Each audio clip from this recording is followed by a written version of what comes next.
సభ్యులు లేరు. మంచి అవకాశం పోయింది అధ్యక్ష. నేను ఇష్టం ఆన్సర్ ఇస్తానని చెప్పండి, నాకు అభ్యంతరం లేదు. కానీ సభ్యులు లేనప్పుడు ఆన్సర్ అండి. ఏ నిర్ణయం తీసుకుంటే ఆ నిర్ణయానికి కట్టుబడి ఉంటా. మీరే నిర్ణయం తీసుకుంటే ఆ నిర్ణయానికి కట్టుబడి.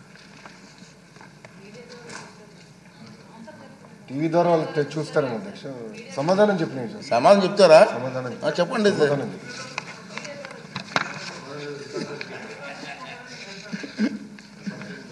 అధ్యక్ష, వ్యవసాయ శాఖ చాలా ఇంపార్టెంట్ అధ్యక్ష. ఓకే.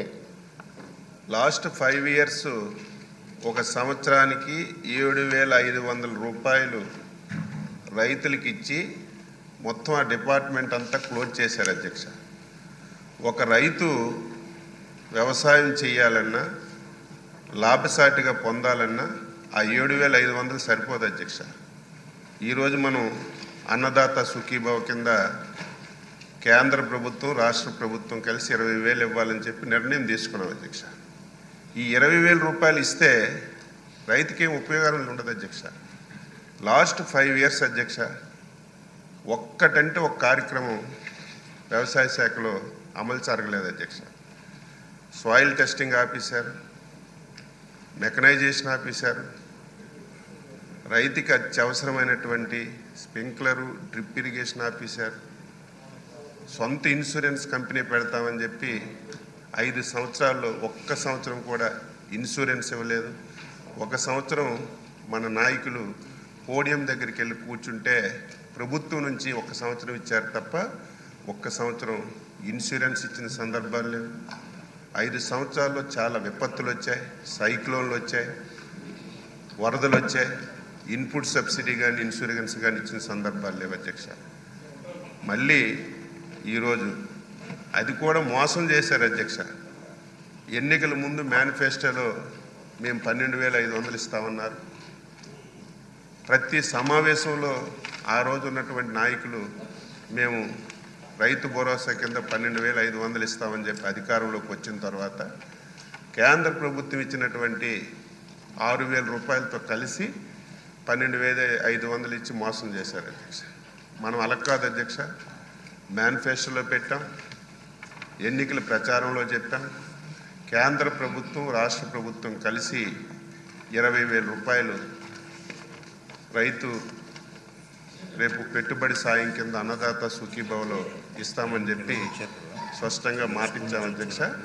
రేపు మేళంలో ఆ కార్యక్రమాన్ని అమలు చేయడానికి గౌరవ ముఖ్యమంత్రి గారు నిర్ణయం చేశారు. అయితే కేంద్ర ప్రభుత్వం అధ్యక్ష 42 లక్షల మందికి ఇస్తుంది. ఎందుకంటే వెబ్ల్యాండ్లో ఎవరైతే నమోదు చేసుకోబడతారో వారికే కేంద్ర ప్రభుత్వం సాయం చేస్తుంది అధ్యక్ష. దీనికి అనుగుణంగా రాష్ట్రంలో చాలామంది ఇంకొక 8-9 లక్షల మంది వెబ్ల్యాండ్లో నమోదు చేసుకోకపోవడం వల్ల కేంద్ర ప్రభుత్వం నుంచి సాయం రావటం లేదు అధ్యక్ష. అదేవిధంగా చాలామంది కౌలు రైతులు కూడా మన రాష్ట్రంలో 90% మంది కౌలు రైతులు ఉన్నారు. వారికి కూడా ఈ అన్నదాత సుఖీభావ కింద ఇచ్చే పరిస్థితి లేదు.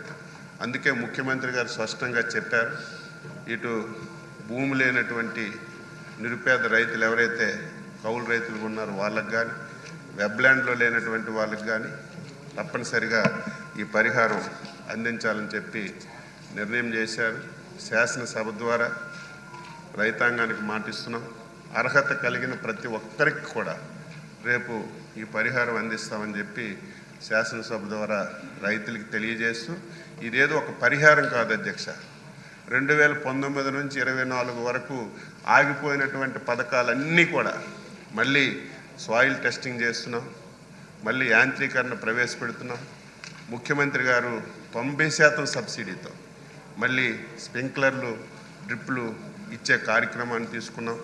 మళ్ళీ ఏదైతే ఇన్సూరెన్స్ కూడా మంచి కార్యక్రమం అధ్యక్ష. కేంద్ర ప్రభుత్వం రాష్ట్ర ప్రభుత్వం కలిసి ఒక 2% రైతు కాంట్రిబ్యూషన్ తీసుకుని బ్రహ్మాండమైనటువంటి ప్రోగ్రాం ఉంటే ఉచిత పంటల బీమా అని చెప్పి మొత్తం స్కీమ్ అంతా ఎత్తేసారు.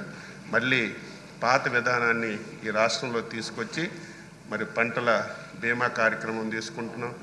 ఎంత దారుణం అంటే రైతుకి ధాన్యం కొంటే డబ్బులు కూడా ఇవ్వలేదు అధ్యక్ష. మీకు తెలుసు, ఒక ధాన్యం అమ్మితే 7 మాసాలు 8 మాసాలు డబ్బులు వచ్చాయి కాదు. మనం బాధ్యతలు తీసుకున్నప్పటికీ 1640 కోట్లు రైతులకు బకాయిలు పడిపోయారు అధ్యక్ష. ఈరోజు రైతుల గురించి క్వశ్చన్లు వేస్తున్నారు, మాట్లాడుతున్నారు. అయినా వాళ్ళ గురించి కాదు, మన రైతు ప్రభుత్వం తప్పనిసరిగా రైతుకు మేలు చేయాలి, చాలా ఇబ్బందుల్లో ఉన్నారని చెప్పి మళ్ళీ అన్ని కార్యక్రమాలు 1640 కోట్లు బకాయిలు తీర్చాం. ధాన్యం కొంటే 24 గంటల లోపే రైతుల అకౌంట్లో డబ్బులేసి ఈ కార్యక్రమాలన్నీ చేస్తున్నాం. మీ ద్వారా రైతులందరికీ తెలియజేస్తున్నాను, అర్హత కలిగిన ప్రతి ఒక్క రైతుకి అన్నదాత సుఖీభావ కింద 20,000 రూపాయలు 3 విడతలుగా కేంద్ర ప్రభుత్వం ఫస్ట్ ఇన్స్టాల్మెంట్ వేస్తే రాష్ట్ర ప్రభుత్వం ఫస్ట్ ఇన్స్టాల్మెంట్ అలాగే 3 సందర్భాలు వేయడానికి నిర్ణయం చేశామని చెప్పి మీ ద్వారా రైతులకి ప్రజలకి తెలియజేస్తున్నాను.